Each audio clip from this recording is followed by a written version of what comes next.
Personne qui s'intéresse sur qu'est-ce que ça veut dire fondamentalement jouer. Il y a un philosophe allemand, il y a Roger Correa qui a posé les bases de c'est quoi le jeu, il y a Huizenga qui en a parlé d'un point de vue sociologique, mais il n'y a pas grand-chose en fait. Mais en fait, c'est intéressant aujourd'hui, c'est de comprendre pourquoi le jeu prend, pourquoi dans nos sociétés, à quoi il répond, quoi.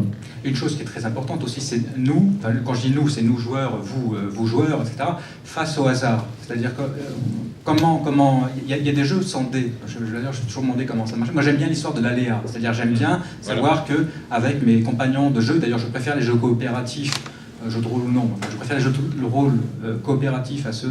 Enfin, d'ailleurs, je ne connais pas trop de jeux de rôle non coopératifs, mais qui ne le seraient pas. C'est-à-dire comment nous, on va pouvoir, en mettant toutes nos capacités ensemble, en commun, on va pouvoir finalement vaincre un peu le hasard, mettre les chances de notre côté. Oui. Alors pour aller un peu dans le sens, il y a aussi des livres de science-fiction qui ont le jeu pour thématique. Oui, exactement. Oui, bien sûr. Donc l'homme des jeux de banque, c'en est. Oui. Là, récemment, enfin, sur quelques dernières années, il y a eu une vague. Alors, ils n'ont pas forcément tous été traduits au bouquin, de romans s'inspirant des MMORPG. Oui. Voyons aussi un futur possible des MMORPG assez intéressant. Je pense à For the Win de Cory Doctorow. Il y a aussi Altin State de Charles Stross, très intéressant, sur des MMORPG qui peuvent communiquer entre eux, éventuellement échanger des objets, qui est très, très intéressant. Et aussi un autre, c'est limite de la science-fiction thriller, c'est Rimdi de Neil Stephenson. Oui. Alors Rimdi, l'intérêt du MMORPG de Rimdi, c'est qu'il est basé sur une géologie, sur une simulation exacte de la géologie. Et donc, il est en gros géologiquement exact, et les joueurs sont encouragés à bien comprendre la géologie du monde et pour savoir où miner les veines d'or et de gemmes précieuses. Et il y a toute une réflexion sur le rôle de la Terre dans les mythes de fantasy et pour ça, Rimdi est très très intéressant. Pour la Terre, là, du coup, je rebondis sur un truc, c'est qu'il y a une thématique qui apparaît, je crois, de plus en plus dans les jeux de rôle aujourd'hui, c'est l'écologie. C'était une chose qui était plutôt absente, franchement, dans les années 80, 70, on s'en souciait pas trop, quoi. Il y a quelques jeux de plateau écologiques. Oui, il y en a pas mal, Enfin, vous avez tout à fait raison, hein. Ça montre aussi la force de la science-fiction comme système d'interrogation de notre réel, donc c'est intéressant. Et je souligne juste une remarque qu'on n'a absolument pas parlé, mais c'est très important aussi en termes de véhicule de la science-fiction, c'est le jeu de rôle grandeur nature. Ah oui. Voilà, heureusement on n'en a pas parlé, mais c'est un média très très actif en France. Énormément d'associations qui proposent régulièrement. Ah bon? Voilà, on était déguisés. Il va falloir qu'on en reparle.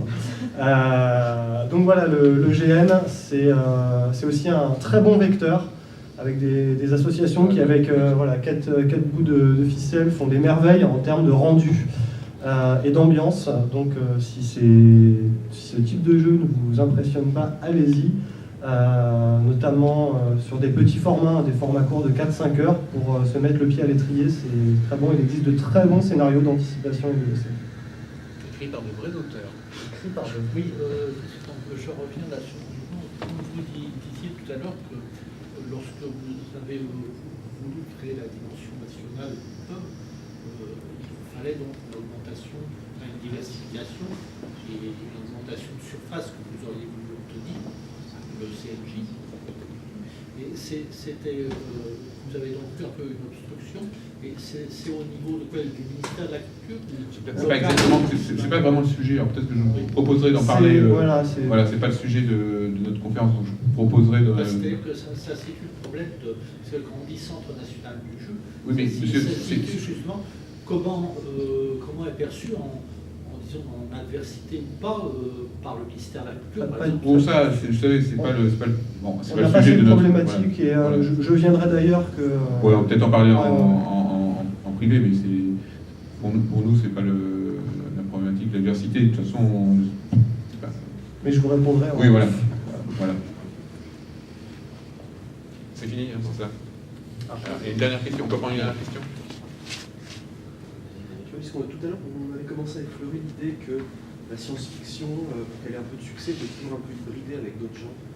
Est-ce que justement, est-ce qu'il existe des vrais jeux de SF finalement? Parce que Star Wars, c'est de la... Ouais, c'est un peu de fantasy, Dune, c'est du commerce vénitien amélioré. Metal Adventure, bon, c'est des rapport à l'espace. Une réflexion sur le futur, c'est-à-dire que par définition, j'ai envie de dire, est-ce qu'on peut dire aujourd'hui le futur c'est ça et c'est sûr?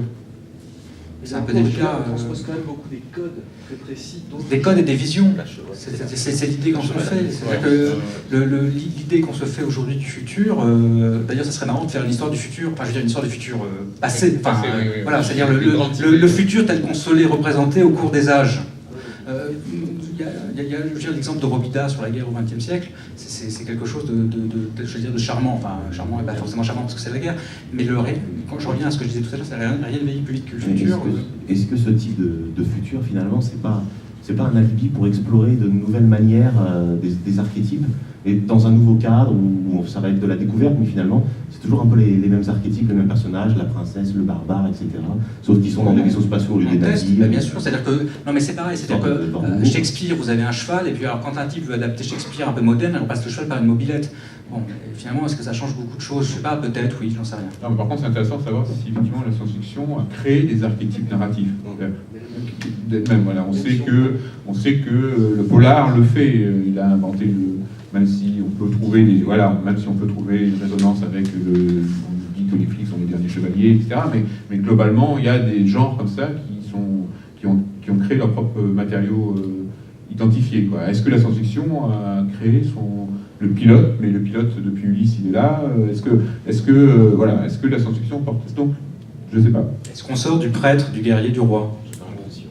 C'est compliqué. Moi, ce que je pense, c'est que la science-fiction, pour moi, c'est quelque chose peut-être qui a commencé avec Jules Verne, on va dire, même si on peut bien sûr trouver des choses beaucoup plus anciennes, et qui peut-être s'arrête maintenant, puisque nous sommes, si vous êtes d'accord avec cette idée, nous sommes en train de rentrer dans un monde dans lequel la science-fiction en permanence existe, réelle.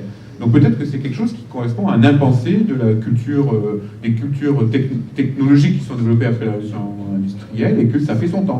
Ça a proposé une forme d'onirisme et d'expliquer, enfin de création de l'impensé de cette culture-là, ça a servi à ça, et puis c'est fini. Ce que tu dis là, maintenant, en 2012, Asimov disait exactement la même chose en 50. C'est-à-dire qu'on a des demandé s'il ne se posait pas les mêmes questions. Ah bah si, non, c'est pas qu'il se posait la question, il y répondait comme Frédéric. C'est-à-dire qu'effectivement, Asimov dit, mais finalement, le monde dans lequel aujourd'hui nous vivons, il dit ça en 50, est exactement le même que celui, et celui que décrivait... enfin, il ne pensait pas forcément à Jules Verne, il pensait à des auteurs publiés par Gansbach ou des gens comme ça, dans les années 20, effectivement. Les années 20. Donc ça veut dire que la science-fiction continuera à jouer son rôle de miroir et d'impensé. De toute façon, jusqu'au jour où il n'y aura plus tout de futur. Alors, c'est pas la post-apo. Ouais, ce sera le post-apo. Ouais.